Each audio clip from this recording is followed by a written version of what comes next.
Badde nnungi nnyo Katikkiro okuteekateeka abaana ba Buganda abagenda mu kalulu. Ekisooka okubakkakkanya emyoyo, kubanga beetaaga okukkakkanya emyoyo okubudaabuda basobole okwetegekera ebiyinza okubaawo. Naye ate era kibadde kya nkizo nnyo okuteekateeka abaana ba Buganda abagenda okuyingira mu buvunaanyizibwa okukitegeera nti balina gye bava, balina be bakiikirira, balina ebirowoozo bye bakiikirira. Ekyokusatu Katikkiro ky'aggyeeyo bulungi, nnyinza okkifunza nga okulinnyisa omutindo gw'obukulembeze. Omutindo gw'obukulembeze kitegeeza abantu okusooka ne bategeera omulimu gwe bagenda okukola n'ebyetaago by'omulimu ogwo. Okugeza akiggyeeyo bulungi, abantu abatamanyi Luzungu bangi ng'era bagezi bamanyi ebyaddala, ffenna mu famire zaffe tubalina. Naye omulimu ogwetaaga okwogera Olungereza ng'ogwa Paalamenti era gulina kukolebwa abo abalutegeera. Waliyo abategeera Olungereza mu Paalamenti eyo tubalaba, naye ng'okumanya okutandikirwako okw'omulimu ogwo tebakulina, obukugu obwetaagisa omulimu ogwo nga tebabulina. So Katikkiro atulambuludde bulungi, atulambise nti omuntu yeetaaga okusaba omulimu ng'agumanyi, n'omuntu yeetaaga okuweebwa omulimu ng'agusobola. N'Omuganda agamba nti atamuzadde amutikka jjinja. Bw'okwata omuntu okugenda okumutwala mu bagenda okwogera nga bye boogera tabitegeera, tabigoberera, ekisooka ye yennyini oba omwanise, omuswazizza. Kubanga Abaganda balina n'enjogera nti omuntu gy'akoma, enkima gy'ekoma okuwalampa n'okweswaza. Naye ne bakiikirira oba obatyobodde, bw'obanga tosobola kwogera n'oteesa kye tugenda, kitegeeza ogenda tukiikirira mu kumumunyala. Bw'oba tosobola kuteesa oba kwogera gye tugenda okuteeseza, oba ogenda kutukiikirira mu kumumunyala.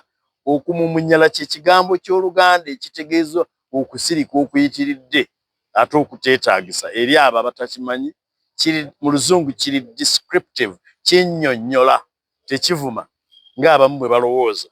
Noolwekyo ekiseera kino kya kulonda abantu abagenda okutukiikirira mu kuteesa, bateeke ebirowoozo byaffe ku mmeeza, n'okutuweesa ekitiibwa nti obanga obugunjufu bwatandikira wano ne tubusaasaanya awalala, bwatuuka ddi okutwesamba nti ku lunaku lw'okulonda ate tugende tulonderere. Uganda eno tugirinamu emigabo. Buli omu ajja n'omugabo gwa bajjajjaawe n'aguteeka ku mmeeza ne tulyoka tugigabana. Tojja buzzi n'ogabana egy'abajjajjaffe, omugabo gwa jjajjaawo n'ogweddiza n'ogukuba mu nsawo yo. Bajjajjaffe okuzimba Uganda, ate era mbatendereza, okuzimba Uganda baamanya nti kyetaagisa Abaganda, Abasoga, Abakedi, Abaluwo, Abanyankole, Abanyolo n'Abadaama n'abalala, Abanyakigezi, amawanga agakola Uganda, okwegatta, buli omu n'aleeta ebibye ne tubiteeka ku mmeeza ne tulyoka tutemaatema okulya ensi nga Bayibuli bw'etugamba. So si kugamba nti tutadde akatogo ku lusaniya, akako okakwese okawadde abaana bo oba abeewuwo, ojje tulye akaffe. Mu bufunze akaffe kaffe, akako kako, nedda. Ekisembayo, omuntu agenda okukiikirira banne ateekwa okubeera oyo eyeeteekateeka n'akola okunoonyereza okumala. Y'engeri yokka gye tuyinza okulinnyisaamu omutindo ogw'obuweereza. Oli ayinza okugamba abo bamwogera Luzungu batugasizza ki? Abatali bamwogera Luzungu be basinga obungi mu Uganda. Ebitulemye ffe be bayita bamwogera Luzungu bamusiba ttaayi, bo babikoze? Ebitono ffe tubikoze, kubanga era naffe tuli batono. Paalamenti ya Uganda erina ababaka 529 abateesa ne bateesa eby'ensonga tuyinza okuba tetusukka 20. Kaakati ababaka 509 obejjeereza omusango n'ogutikka ffa 20 abafubye okukola eby'ensonga. Ab'e Busiro ogwe mulundi ogusookedde ddala mu byafaayo ne babagamba nti omubaka waabwe ateesa n'abeera ku ntikko y'okuteesa emyaka 14 egy'omuddiriŋŋanwa. Oli n'agamba naye era simwagala. Ne bagamba nti naye ne munnuupu omusajja oyo yagasa nnyo ekibiina kye oba agasa nnyo ekibiina kye mu nsonga ez'obukugu. Waliwo by the way ezitali z'amateeka, ez'amateeka zokka ze mulaba kujja Kyagulanyi mu makomera, kukola constitution ya Nuupu, okulwanagana ne Kibalama, okulwana n'enzijjawo court martial n'efanna bwitu. Ni waliwo ebirala nga bisi by'amateeka obanga by'amateeka n'obukugu obulala naye nga si bya lwatu ne bagamba byonna abikoze. Noga naye era simwagala. Kituufu Bayibuli egamba mu Isaaya 26:10 nti omubi ne bw'oli bukolera ebyekisa taliyiga bya butuukirivu. Waliwo abantu ng'ebyewaabwe byabatuma kunyiiga, kuwalana, kumeketamba, kumeketa mannyo, kusiita bigere, nti okukolima okutambula nga bakolima bayita emizimu gijje gibayambe nga talina kirungi kyagenda kusiima. Waliwo abadde annyumiza yalina gwe yabadde akaayana naye twabadde ku lukuŋŋaana eyo ekyebando n'amugamba nti ati omanyi simwagala. Nti lwaki tomwagala? Musajja mubi. Ati yalowooza ndi mubi. Abantu abalala bwe bantunuulira balaba omuntu omulungi mu ndabika, mu bikolwa, mu nneeyisa, mu mpisa ne mu kwagala n'okufaayo eri abalala. Naye ye wendi alaba mu bikwegamba abantu batunuulira nga bamuzibe abaagenda okulaba enjovu. Eyakwata ku kakira kaayo yagamba nti enjovu lijja eringa omusota. Eyagikwata ku kisambi yagamba eringa ekiswa. Eyakwata ku kutu n'agamba enjovu eringa ekikoola. Naye ne weebuuza ekyali kiboonoonye obudde bamuzibe okugenda okulaba enjovu kyali kiki? Kuba baali tebajja giraba. So waliwo abantu abatajja tulaba. Njagala kumaliriza nga nkubiriza bannayuganda ng'eni mulonde. Ate mulonde abantu ab'ensa be bagenda okukola ebyensa. Omuntu agenda okulonda tamala kukyamuukirira. Bw'okyamuukirira ojja kulonderera abantu. Naye n'omuntu mulala bw'awulira nga omulimu taagusobole togweyimbamu obanga eyeeyimbyemu omugwa. N'olwekyo okweyagaliza kirungi osobola okusigala okubeera ow'ekitiibwa ne bw'oba toli mubaka wa paalamenti kasita oba ng'okola ebikolwa eby'ekitiibwa. Waliwo omuntu nga mubaka wa paalamenti naye nga byakola si bya kitiibwa, tebiweesa kitiibwa era naye taba na kitiibwa. N'olwekyo temukyamuukirira. Ensi tetujja gissa ku mudaala gitunda. Omuntu n'agenda n'akola endagaano nkuguzizza abalonzi bange okumala emyaka 5 mpa $320,000. Omuntu kyakola ebifaanana bwe bityo. N'olwekyo nga sigamba b'e Busiro bokka naye Uganda yonna mutunuulire abantu era ne Bayibuli egamba bamanyira ku bikolwa byabwe.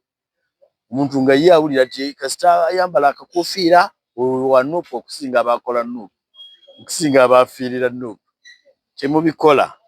Akakofiira ako nakalwanirira n'enzijjawo court martial bekanyumira ku mitwe basobole okufuna n'okweyagalira mu ddembe ly'okukambala.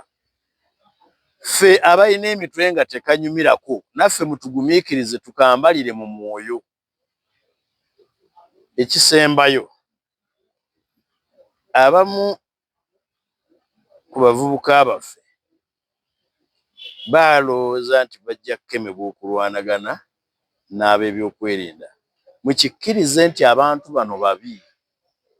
Bayibuli yaboogerako nti Setaani yajja okutta, okubba n'okuzikiriza. Katikkiro nga bw'atuluŋŋamizza olaba akutte emmundu lwaki omubeera okumpi n'okumusonseka ebigambo? Oyinza n'okuba gw'oyogera naye omugamba ekigambo mu Luganda nga takimanyi kye kitegeeza. Oyinza n'okuba omuwaana omugamba afande yo smart ne muwogo w'omu nsawo naye ye n'alowooza nti nno omuvuma nga tamanyi na muwogo kye kitegeeza. Olwekyo temubasoomoza nabo tubakubiriza. Omuntu akwata emmundu tumusuubira okubeera oyo atendekeddwa asobola okwekomako n'atakola biswaza, n'atakola byesittaza, n'atakola bikosa bulamu bw'abantu. Olwekyo mugende mulonde, temutubba kalulu kubanga tukeetaaga okusitula ensi yaffe. Bannabusiro mbatumidde, mbaagaliza omwaka ogw'essanyu ate mbakulisa omwaka omulungi. Akalulu tugende tukalonde, tukakuume, tweyise ng'amateeka bwe galagira.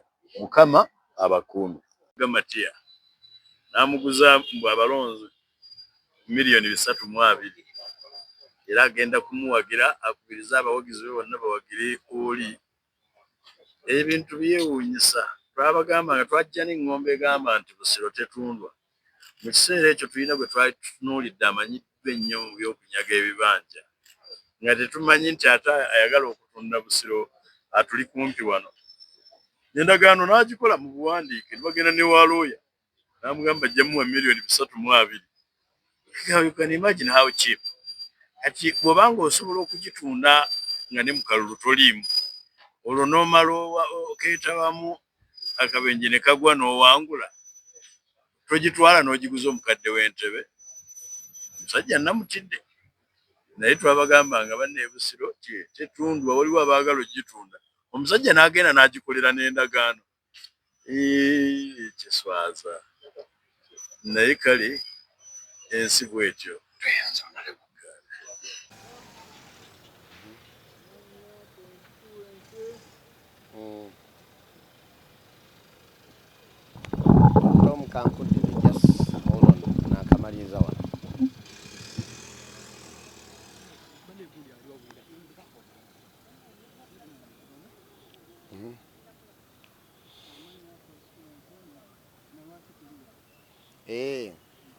Erinnya nze Katabazi Francis Katongole, nze mubaka wa Parliament owa Kalungu East.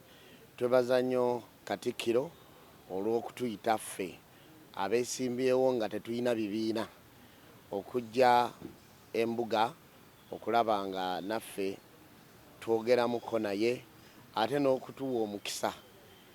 Tumwebaza byonna byayogedde ate n'akkaatiriza okusindika abantu abatuufu.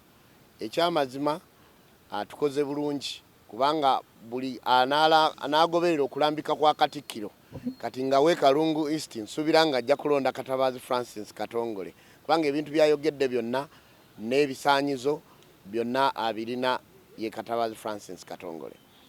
Naye nga mu byasinze okwogera omuntu okuba n'obusobozi okwogera ensonga kubanga mu Parliament tuteesa mu Luzungu n'okubanga Oluzungu olwo olutegeera. Then ekyokubiri okubeera omuvumu nga totiiririra abantu bo b'okiikirira era ayogedde nnyo ne ku okuba omubaka atwala ensonga z'abantu be mu Parliament. Kati mukimanyi ab'e Kalungu East ku bbeeyi y'emmwanyi ku luno muliiridde ku mukeeka ekisanja kino olw'okuba twalwanyisa peneti y'ensonga lwaki mufunye ebbeeyi ennungi etabangawo ey'emmwanyi. Kati ekyo nno kiyingira mu nsawo yo kikwatako butereevu omubaka akufaako ng'oyo ab'e Kalungu East Katabazi Francis Katongole. Then of course ekyo kiteekamu n'ekirala tuleme kulonda bubonero oba kaadi nti ono yalina akabonero kano oba kaki. Akabonero tekayingira oba kaadi teyingira mu buweereza mu office. Omuntu ali mu office eyo kyekikulu kubanga osobola okubeera nga wafunye kaadi naye ng'ate omulimo tojja gusobola. Nze ndi Mukatuliki Katabazi Francis Katongole bwe nsiramuka olwaleero enkya tebayinza kumpa bwa imaamu abasiraamu nja batunuza wakya. So Katikkiro tumwebaza era nitwebaza ne beene okubanga yasiimye ne tuba nga tusisinkana ow'ekitiibwa Katikkiro. Nze ng'omuntu mu Kalungu East oba e Buddu neebaza Katonda nti Ssaabasajja yasiima nembeerako omunyima wa ttiimu ya Buddu era ku bikopo ebisatu Buddu byeyina erinnya lyange liri ku bikopo 2. Ate nze abatongole ba Ssaabasajja bonna nabagulira enkumbi za bulungi bwansi. Ate n'ab'emiruka tulina eŋŋoma ez'okkuba saagala agalamidde abantu bagende bakole. Kati n'ebirala bingi oluwalo tewali lwe misinze kubanga bwe tuwa oluwalo ate lwe luyamba Katikkiro okuddukanya emirimu gya Buganda kubanga talina wajja musolo ngeno bwe tulwanyisa federo bwe tulwana federo naye ejje kubanga federo ebeemuwa obuyinza okuŋŋaanya omusolo ne kati tetukuŋŋaanya musolo naye Buganda etambula batugulidde tractor buli saza batugulidde amamotoka g'abaamasaza pikipiki z'abaamagombolola n'ebirala bingi nnyo ebigenze mu maaso n'olwekyo nsuubira nga bw'obanga oyagala Buganda omubaka omutuufu ye Katabazi Francis Katongole. Erinnya Ssenyonga Michael awangalira mu bbendobendo lya Makindye West Constituency. Olunaku lwayo tusinkanye Katikkiro ngaffe abeesimbye obwannamunigina tukoleza ku masannyalaze ga Ssaabasajja Kabaka. Era ndi mwesimbu nti nsaba era nkubiriza bannayuganda okusingira ddala Makindye West Constituency olunaku z'omwezi 15 twesoboleyo mu bungi tugende tulonde. Naye londa ekyo ekituufu weetegereze ky'ogenda okulonda. Okugeza twagala abakulembeze abalina obusobozi, abakulembeze abali tested. Nze mbadde kansala Kikira Katwanu Parish, byenkozeeko byeyogerera ate ensonga tuli ku transformation leadership okuva before n'obutalemera nnyo bifo bye tulimu n'abalala bajje bakwatemu. So saba omukisa guno Ssaabasajja yakubiriza abavubuka tujje twenyigire mu zino ensonga ez'obukulembeze ensonga lwaki tuli wano. So olunaku lwa leero nkubiriza abantu ab'eggwanga lya Makindye West 2026 ogwo omukisa mugwe Ssenyonga Mike agende mu parliament ku lw'amateeka amalungi ku lw'amateeka agaleeta enkulaakulana okumalawo ebiyigiriza abantu n'enkulaakulana mu bitundu by'omugotteko. Ku nsonga eyo muganda wange gy'ombuuziza nja kusaba abalonzi ku luno babeere beetegereze nnyo kubanga okuva mu previous election 2026 twakiraba lwennyini e Lubaga twamala galonda mu kumala galonda nti buli wosanze kino tiikinga abalonzi ali ne bagana ne balonda ekisingira ddala obubi. Twakiraba bakansala baffe ab'e Lubaga lwennyini tubiyimiridde be bagana ne balonda ate NRM nga ffe abalonzi ababasindise ate tubasindise ku lwankyukakyuka ate ne bo bennyini ne batuuka mu gavumenti ne balonda owa NRM nga bagana tebalina kye bagenda kujjayo nga tebalonze muntu ali mu gavumenti. So guno omukisa njagala gubeere ng'abantu bagukozesa obutawubisibwa. Weetegereze twala obudde bwe twala bakwate ennaku 2 okakkane ojje nga weeteeseteese okulonda ekyo ky'otegeera era nga kigenda kuleetera enkyukakyuka mu bulamu bwo. Neesimbyewo nga MP Lubaga North, nzaalibwa mu Lubya, ndi mwana wammwe wano. Naye neebaza Obwakabaka okulaga abantu bonna nti ewa Ssaabasajja Kabaka ffenna tuli baana, teriiyo byana. Okubeera independent akawaayiro 72 mu constitution ya Uganda kanzikiriza okubeera independent ate n'okuweereza abantu mu bwenkanya nga memba wa parliament yenna. So bakoze bulungi nnyo era neebaza Oweekitiibwa Katikkiro okuteekawo entegeka eyo ne batuyita nga ba independent candidates kubanga tuli baana ba ggwanga ate nga Ssaabasajja Kabaka tasosola era mu nnyumba temuli kkubo ffenna tutwalanga baana. Nkubiriza buli muntu ayimiridde eyo bw'oli ku bwannamunigina nkusaba ebintu by'ogenda okutambuza bibeere ebyo ebikwata ku bantu kubanga manifesto ya muntu ali independent kyekyo ekikwata ku muntu aba ayimiriddewo n'amutuma mu parliament n'amusimbira layini nga bwe bagenda okukola ku Lwokuna. So temuggwaamu maanyi kubanga tulina obuyinza okuweereza nga memba wa parliament omulala yenna naye ng'era ku Ssemasonga 5 kwe siva okukuuma ebintu byaffe n'Obwakabaka, okukuuma ettaka lyaffe, Obuganda n'ennono era n'obwenkanya n'okufuna obumu n'enkulaakulana. Nsaba tutambulire wamu, temutya ku Lwokuna, mutikinge bulungi aba independent be balina ebirowoozo byammwe. Sigadde ndi Dr. Diana Kitonsa, MP2B Lubaga North.